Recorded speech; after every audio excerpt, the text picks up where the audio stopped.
Hi, I recently wrote a program that allowed the user to pass in an input and an output path as command line arguments.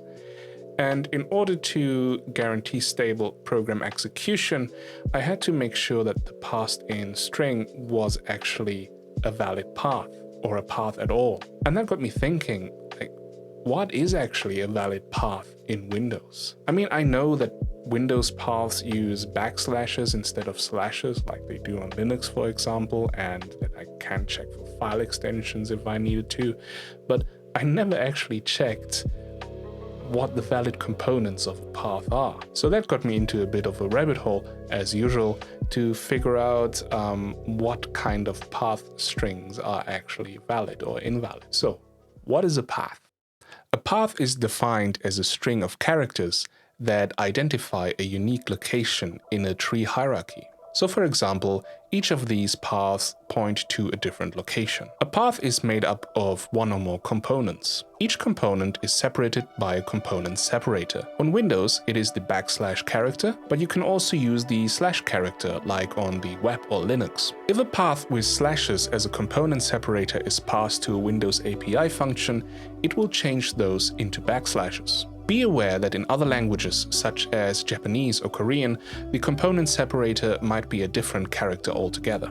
A component can be one of two things: a directory name, such as foo and bar in the example path, or a file name, such as recipe.txt. The file name itself can be broken down into two components: the file name and the file extension. Both are separated by a dot. Though the dot in itself is nothing special within a file name, it is just by convention that the last dot in the name marks the beginning of a file extension. A file extension is a way to hint at the type of a file. For example, .txt hints at the text file, while .png hints at the picture. However, there's nothing preventing you from attaching a .png extension to a text file. It is merely a hint for users and programs about the contents of the file. In the end, it is all just a collection of bytes. A file name component must be the last component of a path. It is not allowed to appear before any other directory component. However, that does not mean that a file name has to be present at all times. A path can also simply point to a specific directory.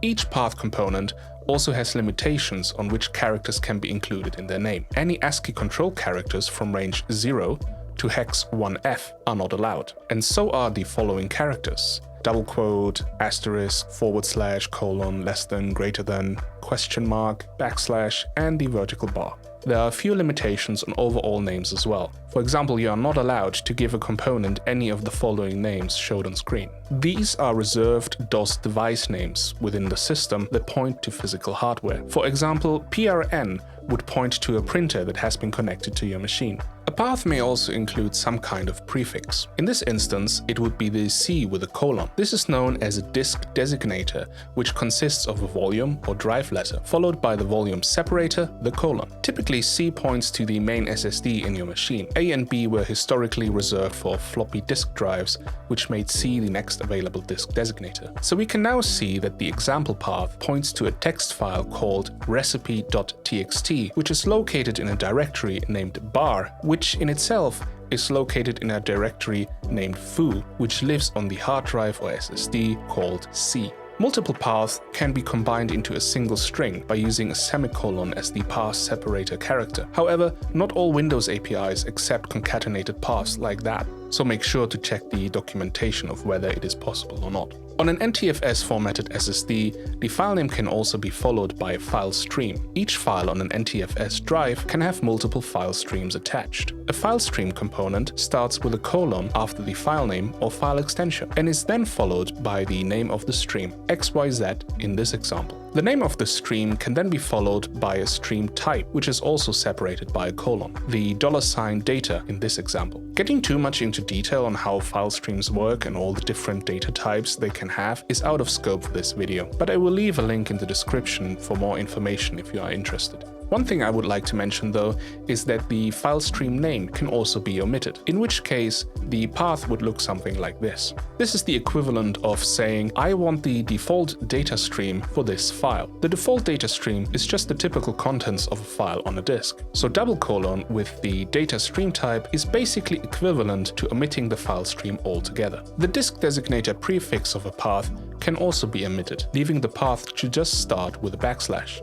A path like this would refer to the volume the current process is running in. For example, if a process is running on volume X, this path would refer to the recipe.txt file on volume X. A path can also start with double backslash. This path is what is called a UNC path. UNC stands for Universal Naming Convention and means that this path is now pointing to a network resource. Basically, it points to a file on some other machine in the network. It usually starts with a server name, foo in this case, and is then followed by the location of the resource which you would like to access. In this example, the recipe.txt in the directory bar. The server name can also be followed by an indicator to use a secure connection, as well as a port number. All of the paths that have been shown so far are called fully qualified paths, meaning they are absolute paths that point from a root to a location. But there's also what is called relative paths. Paths that point from a context-dependent location to another location. If a path does not have a prefix and does not start with a backslash, it is considered a relative path.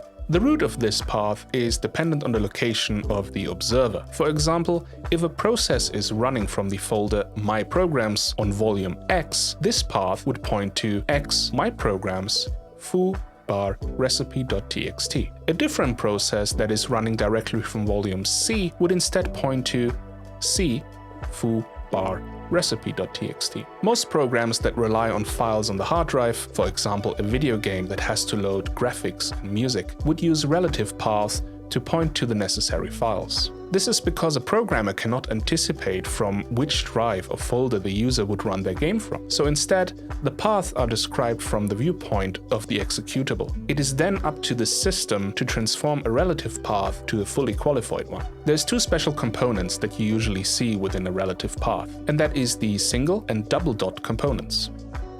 If a single dot is used as a component name, it is interpreted as a shortcut for the current directory of the process. Let's say, for example, the current process is at the following location. A path like this would then be interpreted like so. Strictly speaking, the dot component is not necessary to refer to the current process directory. Simply writing a path like this has the same effect. However, I find that the single dot can make intentions a bit clearer. If a double dot is used as a component name, it is interpreted as a shortcut for the parent of the current directory. So if the current process is at the same location as before, in X foo, a path with double dots like this would then be interpreted like so. Instead of being within the directory foo, the relative path points to the parent of foo, which in our case is just the volume X. A relative path can also include a disk designator as a prefix, which is kind of confusing to think about. Let's say we have a relative path like this that points to the parent of the current process directory and the file recipe.txt. When adding a disk designator like so, the path is still relative to the current process directory, but specifically on volume C. So even if a process has a current directory on volume X, it would resolve this relative path as if it was on volume C. You might ask yourself when this would ever be useful, and I think there's not many situations where this might come in handy. But there's two things to explain here. First, a process can switch its current directory to another volume during its runtime. And second, Windows remembers the current directory of a process for every single volume. You might have seen this when using the terminal and switching between volumes. It usually remembers the last location you have been on in each volume. Adding a disk designator prefix to a relative path was probably added for situations where a process switched its current directory to a different volume, but still needed to access files on the previous volume relative to its current directory there. Again, this can be a bit confusing and is probably not a very mainstream use case. Every single type of path that I have shown so far in this video has one thing in common. They are all limited to a length of 260 characters in total. There is, however, a way to allow for longer path strings, by prefixing the entire path with a double backslash, question mark, and another backslash. This is an indication to the Windows APIs to stop limiting path length to 260 characters and instead expand it to 32,767 characters. However, it also disables any kind of parsing and modification of the path string. That means slashes will no longer be transformed to backslashes, and any dot or double dot components will not be resolved to point to the right directories. This prefix essentially just takes in the path without any sort of modification. It is also worth noting that not all Windows API functions support this prefix, so make sure to check the documentation. Another thing to mention is that network paths need to include the UNC component when using them with a question mark prefix. Before I dive into the next path prefix, I have to talk about namespaces. The prefix, or the absence of one, determines which namespace the current path is in. So far, every single path shown was part of the Win32 file namespace. But there are two additional namespaces, the Win32 device namespace and the NT namespace. The Win32 device namespace is prefixed by a double backslash, a dot, followed by another backslash. This prefix allows you to access physical disks and volumes directly by bypassing the file system. So for example, if you would like to access a physical drive number 2, you would access it like so, or a physical CD-ROM drive 1, like so. Windows usually assigns numbers to every physical device that is connected to your machine. If you want to check out all devices on your system, you can do so with a tool such as WinOBJ. I'll leave a link down to it in the description. Go to the device folder, and there you find all the assigned names to your connected devices. Not only that, but you can also find symbolic links and which devices they're actually pointing to. For example, on my machine, the name boot device is a symbolic link to a device called hard disk volume 3. Symbolic links are useful because the underlying device might change at some point, but any program that refers to boot device will just magically point to the right volume. The device prefix also allows you to access any of the legacy DOS devices. Remember all those reserved component names I mentioned earlier in the video? So something like PRN, COM, or LPT1. Device paths are not available for all Windows APIs, so again, make sure to check the documentation beforehand. The NT namespace is the lowest common base on which all other namespaces are built on. When passing a path that belongs to the Win32 file or device namespace to a Windows API function, it usually gets translated into an NT path, which is prefixed by a double question mark. This namespace is not something that is usually of concern for the user space, but rather how paths are represented internally in the Windows kernel. The double question mark is essentially an instruction to the object manager to refer to the user's current device directory, which you can see in WinOBJ under Sessions, 0 DOS devices. This usually includes a symbolic link to the global device directory. The global device directory can be seen under this folder global question mark right here. The global device directory contains a lot of symbolic links to all kinds of devices. For example, you can find a symbolic link to the main volume C in here. Every disk designator character on Windows is in reality just a global symbolic link to a real device connected to your machine. When passing a Win32 file path link like this one to a Windows API function, it will be transformed into this corresponding NT path.